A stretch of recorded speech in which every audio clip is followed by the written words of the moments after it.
If I asked you to name the 7 most expensive footballers of all time, who bought them, who sold them, and roughly the fees involved, I'd imagine that most of you could name at least 5 of them, and that a decent number of you could probably get all 7. I have got a very knowledgeable and intelligent audience. Well, apart from this guy clearly, who responded to me making a throwaway comment saying that I'd rather talk rubbish about football for a living than do a proper job by having a meltdown about feminine tyranny in the comments.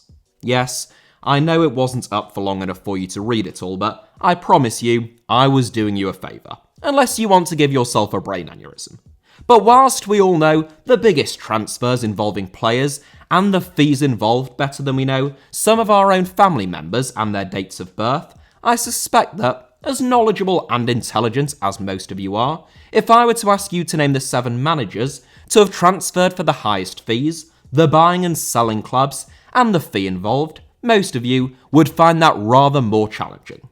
Well, I assume so at least, otherwise you probably wouldn't have clicked on this video in the first place. You'd have taken one look and gone, well, obviously it is X amount for him, and him, boring, move on. And it is interesting that the fees paid to release managers from their current contracts, whilst typically lower than the fees paid to sign top players, are so rarely reported, or at least widely reported on, even less so than the actual severance packages that are paid to managers when they leave a club. So I thought that it might be quite interesting to take a look at the highest fees paid for managers, why those fees were so high, whether they were worth it, and all of that kind of thing. Since I reckon that even if you were to take a wild stab in the dark, most people would struggle to name half of these 7, and even that would be an excellent attempt. Right, enough rambling. Not really, the entire channel is just me rambling, but enough introductory rambling. Now it is time for the proper, explicit, hardcore, undiluted manager rambling. Here are the 7 most expensive transfer fees ever paid for football managers. Oh, and the 7 players, just in case you were still attempting that, are Neymar, Kylian Mbappe, Philippe Coutinho, João Felix, Antoine Griezmann, Jack Grealish, and Romelu Lukaku. I am afraid that I'm going to reveal the most expensive managers much slower than that, and with much more rambling. But I promise you that there will be at least 3 interesting facts as we go along, which you really won't want to miss. 7th, Mark Hughes. When measured in pounds sterling, which is the currency of choice in this amusingly named country that we call the United Kingdom, where people are united only at this moment in time, in not being able to afford to fill our cars with petrol or pay our utility bills, there are 4 managers, by that measure as I say, who are tied as being the 7th most expensive managers of all time. They are Mark Hughes, who left Blackburn Rovers to join Manchester City, Brendan Rodgers, who left Swansea City to join Liverpool, Ronald Koeman, who left Southampton to join Everton, and most recently of all, Maurizio Sarri, who waved farewell to Chelsea after just a single season at the club in a move to Juventus, where he also lasted just a single season. I could look at other currencies and compare the exchange rate at the time of the move to determine which of those 4 should feature in 7th place. But honestly, who has got the time for that? Especially when you're also trying to research a documentary about the rise of Bodo Glimt, so instead I went with who was the most expensive at the time by factoring in inflation. And that was Mark Hughes, who became the most expensive manager of all time when he joined Manchester City in the summer of 2008. Contrary to popular belief, the world record £5 million compensation package that Manchester City paid Blackburn came before the arrival of Sheikh Mansour and the Abu Dhabi United Group. Hughes had done a brilliant job at Blackburn, where he had masterminded 6th and 7th place finishes in the Premier League, but the Emirati takeover at Man City radically transformed his entire remit at what is now the Etihad Stadium. In the same summer that Georgios Samaras departed, Robinho arrived for a British record fee.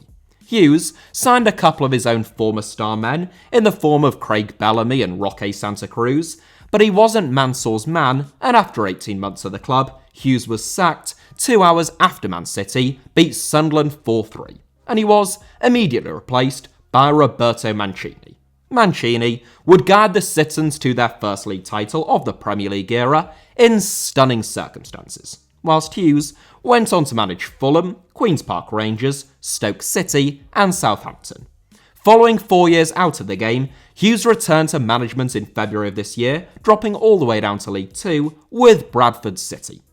6th, Adi Hütter. A much more recent managerial move, former Austrian international Adi Hütter swapped Eintracht Frankfurt for Borussia Mönchengladbach last summer in a move that set Gladbach back a reported £6.5 million, or €7.5 million. Having spent most of his career playing for SV Austria Salzburg before the club was bought by Red Bull and rebranded Red Bull Salzburg, Hütter began his management back at his former club. He managed Salzburg's reserve team from 2008 to 2009 before returning for a second time to take charge of the first team in 2014. From that point onwards, Hütter's rise within the world of football could best be described as having been swift. From Salzburg, he joined Young Boys, where he won the Swiss Super League title, and from there, the next stop would be Eintracht Frankfurt and the Bundesliga. Hütter inherited a talented group of players in Germany's financial capital who had just won the DFB Pokal under the departing Niko Kovac. But despite making a slow start, Hütter ultimately managed to turn Eintracht into one of the most exciting and dynamic sides in German football. During his debut campaign, Eintracht finished 7th and were only knocked out of the Europa League on penalties at the semi-final stage by eventual tournament winners Chelsea, as Hütter picked up the German Coach of the Year award and Eintracht were named as the German Team of the Year. In the 2020-21 season, Eintracht finished 5th in the Bundesliga, their highest league finish in 25 years, hence why Borussia Mönchengladbach were willing to stump up £6.5 million to appoint him after Marco Rose joined Borussia Dortmund. Unfortunately, the costly union would not prove to be a fruitful one, and following a 10th place finish in the Bundesliga this season, which represented Mönchengladbach's lowest league finish for more than a decade, the Austrian was sacked after just a single season at the helm. Meanwhile, his old club Eintracht won the Europa League this season.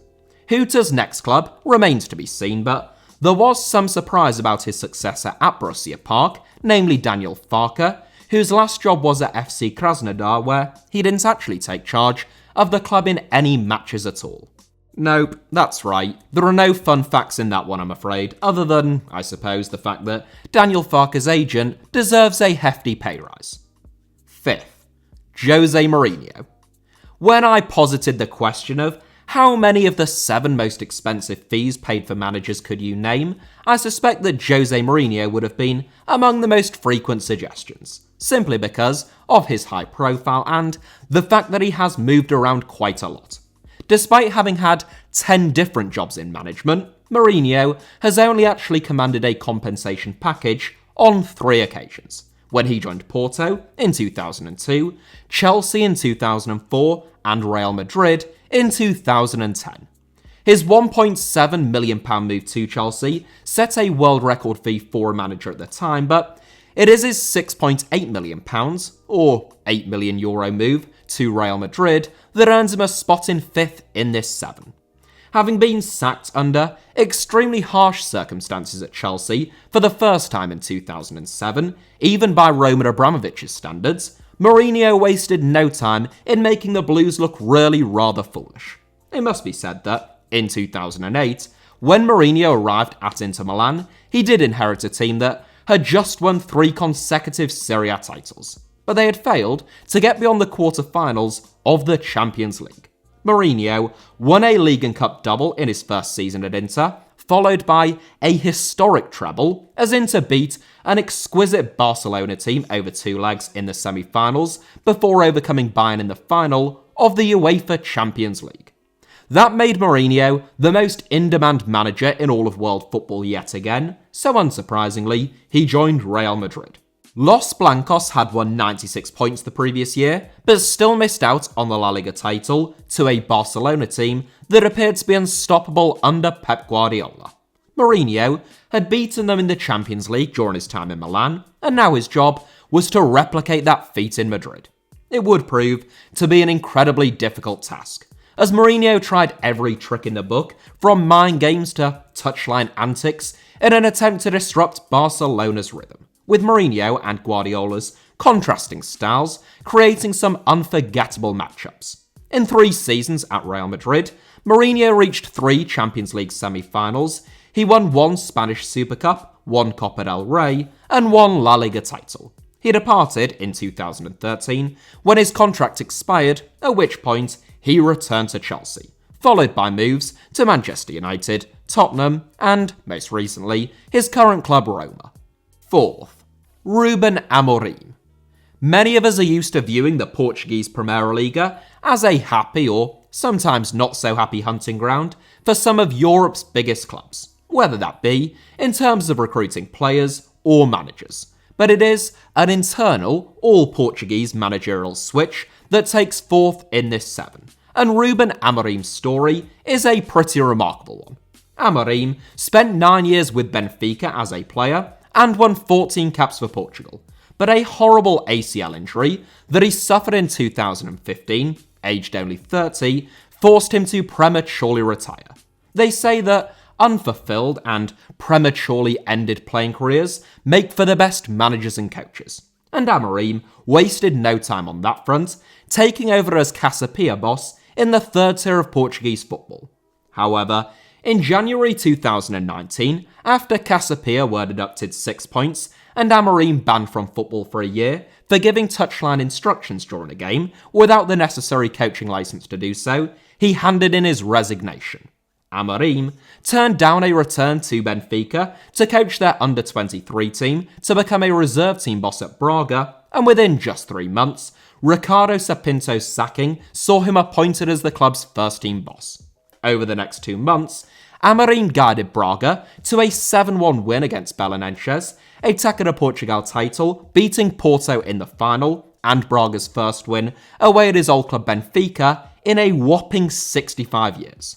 Consequently, Sporting agreed what was then the 3rd most expensive managerial compensation package of all time, worth €10 million or £8.65 million, to poach Amorim from Braga, after he had been managing in the top flight of Portuguese football for just 2 months, and had been a reserve team manager immediately before that. There can have been few more immediate ascents from total obscurity to stardom in the history of football management. In his 2nd season at Sporting, Amorim guided the club to their first Primeira Liga title since 2002, almost 20 years ago, as Amorim picked up the Primeira Liga Manager of the Year award. It was a bold appointment by Sporting and a very expensive gamble given the more modest finances in Portuguese football. But right now, it looks to have been a very wise decision. 3rd, Brendan Rodgers. During his time at Celtic, Brendan Rodgers was the highest paid person at the club, and when he left, he became Celtic's 6th most expensive sale.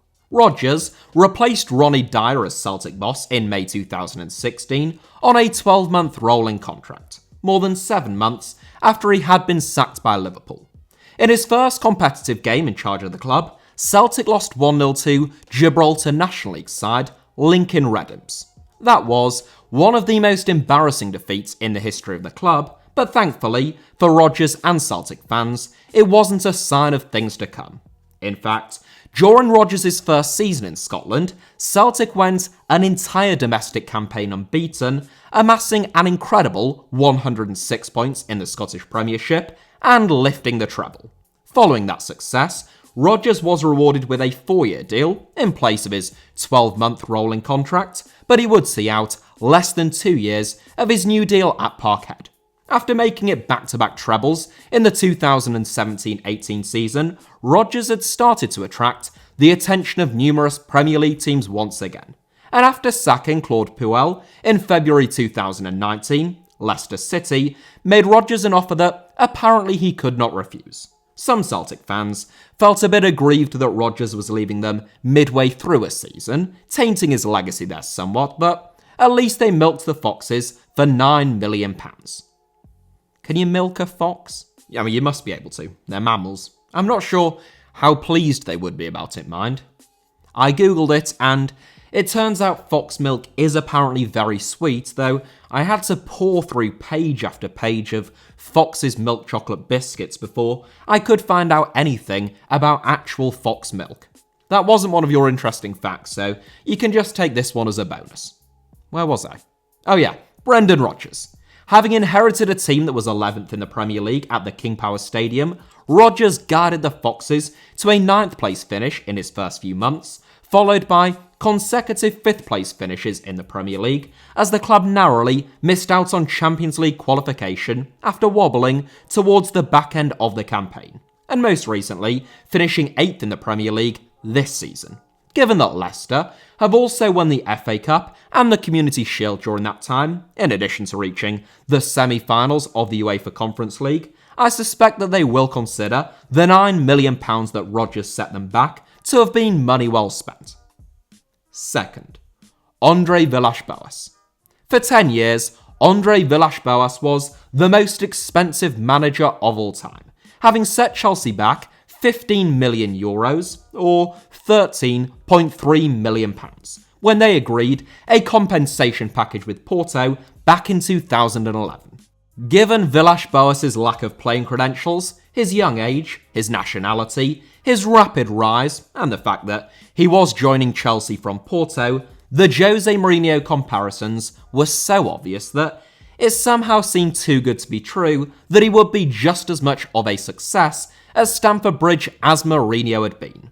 Villas-Boas previously served as Mourinho's assistant at Porto, Chelsea and Inter Milan before striking it out on his own with Academica in the Primeira Liga in 2009.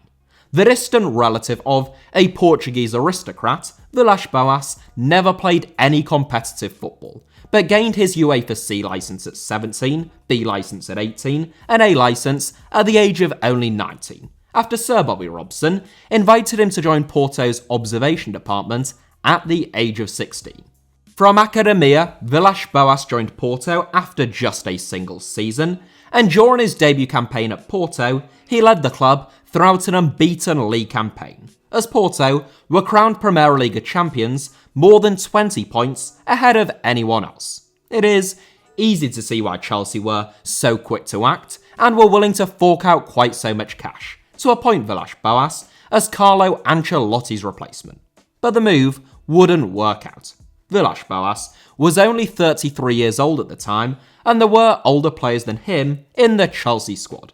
And in February 2012, when the Blues lost 3-1 to Napoli in the Champions League and dropped out of the Champions League places within the Premier League table, Abramovich pulled the trigger. He didn't actually shoot him, to be clear, he just sacked him. Roberto Di Matteo took temporary charge of the Blues, and he went on to win the Champions League that season. Meanwhile, Villas-Boas has since managed Tottenham Hotspur, Zenit St. Petersburg, Shanghai SIPG, and Marseille. First, Julian Nagelsmann. By far the most expensive football manager of all time, whilst it took André Villas-Boas' world record-breaking fee 10 years to be broken, when it was finally broken by Julian Nagelsmann, it was well broken. It was like well broken, man, innit? Sorry. That was Troops from AFTV stealing the microphone there. I don't know what he's doing in my house. One of few men to have made their foray into professional first-team management at an even earlier age than Villas-Boas, Julian Nagelsmann was just 28 years old when he was appointed as first-team manager at Hoffenheim, becoming the youngest manager in the history of the Bundesliga. Nagelsmann, whose playing career ended before it had even begun after he suffered a career-ending knee injury whilst playing under Thomas Tuchel at Augsburg, had previously spent 6 years managing Hoffenheim's youth team, where he earned the nickname the Mini Mourinho.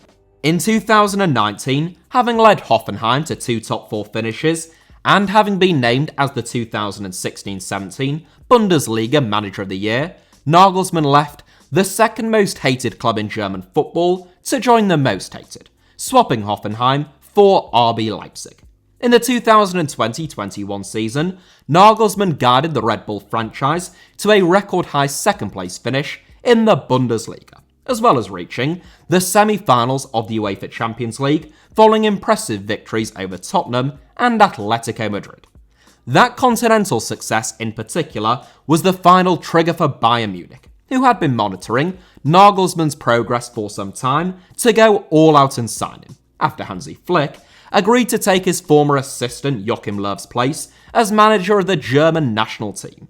All out, as it transpired, would mean paying RB Leipzig a compensation package worth €25 million, or £21.7 million sterling. That is more than the combined fees that Bayern paid to sign both Serge Gnabry and Alphonso Davies, and it's also more than the amount that recent summer rival Ryan Gravenberch set the club back. In his debut campaign, Nagelsmann guided Bayern to their 10th consecutive Bundesliga title, but the Bavarians were knocked out of the Champions League at the quarterfinals stage by Villarreal. Given Jerome Boateng and David Alaba's departures last summer, and Niklas Zula and most likely others this summer, Nagelsmann finds himself overseeing a bit of a transition period in Munich, which will suit him, but it is those European campaigns upon which he will really be judged, simply because of Bayern's relentless domestic dominance under multiple managers over the past decade. That is it for today's absolutely brilliant video. I know, another one. To be quite honest, I keep surprising myself with my seemingly boundless genius and ability to produce by far the best content on this platform, all whilst hay fever tries desperately hard to kill me. I am just joking, of course. Hay fever is not sentient, it's just an allergy, so it's not trying to do anything. I was deadly serious about the boundless genius and unrivaled content. If you agree, why not hit the like button? Let me know your thoughts down below in the comments, and make sure you're subscribed, of course, given the level of output here, to HITC Sevens and have notifications turned on. You can also find me and my modesty over on Twitter or Instagram via the username at HITC Sevens on both, should you wish to do so. I hope you all have an absolutely wonderful day. No, forget that. Week. A wonderful week. Horrible month, but a brilliant week entrenched within a truly wretched month.